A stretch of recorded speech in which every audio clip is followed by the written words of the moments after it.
I've been sitting with this for 8 days. Sitting with it and talking to Clara, and going to work and making coffee, and doing all the things that make up a life, while carrying around this fact that refuses to behave. Here is the first thing I believe might be true. I'm somehow appearing in photographs from my own past and others' past in a way I have no memory of and no mechanism to explain. The figure in the photos is not a ghost, not a doppelganger. It's me, present tense me, being documented in moments I have no access to.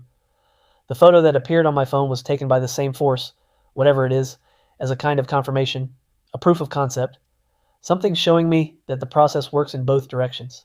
It doesn't just leave me in the past. It watches me in the present.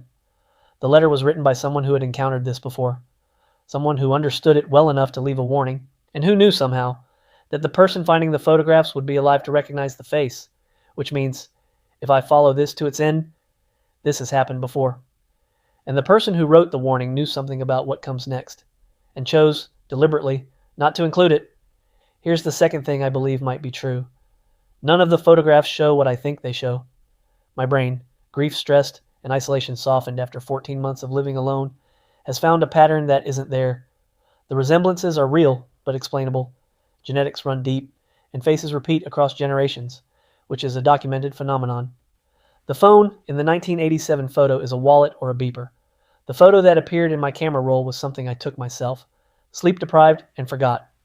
The letter Clara found is unrelated, and my brain retrofitted it into a narrative because that's what human brains do. They complete patterns, especially when they're looking for something to explain why they feel afraid. The reason I keep returning to this second interpretation is that it's more survivable. The reason I keep leaving it is the asymmetry. Both of my eyes are the same in the mirror every morning. The slight difference, left eye lower, 2 millimeters, noted by my optometrist in 2002, is subtle enough that most people don't see it. I've had girlfriends not notice it. A friend I've known for 7 years didn't know until I pointed it out. The figure in every photograph has it. Perfect. Exact. The person who knew that, who captured it across 8 decades of photographs, who left a warning in a letter 17 years before I was born, they knew me in a way that required something more than coincidence. I don't know what I'm going to do with that. Clara found another photograph last night. She called me instead of texting, which she's never done before. She was quiet for a moment, and then said, "Daniel, this one's different." She sent it while we were on the phone. In every other photograph, the figure is in the background, peripheral, easy to miss if you don't know what you're looking for. In this one, he's at the center of the frame, looking directly at the camera. Clear enough that there's no ambiguity, no leaning into pixels, no charitable interpretation required. And he's holding something up, the way you hold something up so it can be seen. A piece of paper, maybe. Something written on it. The image resolution doesn't let me read it. I've sent it out for enhancement. That takes a few days. I'm not sleeping well. I keep thinking about one line from the letter. Some things, once understood, cannot be undone. The optimistic reading is that it's a warning to stop looking. I'm trying very hard not to think about the other reading, which is that the understanding itself is the thing that changes you.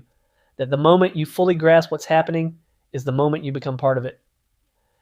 That the people who find the photographs and follow the thread and sit where I'm sitting right now don't stop existing. They just stop existing here and start showing up somewhere else, in the background, in the border of someone's family photo, in a moment from decades ago that doesn't belong to them, waiting.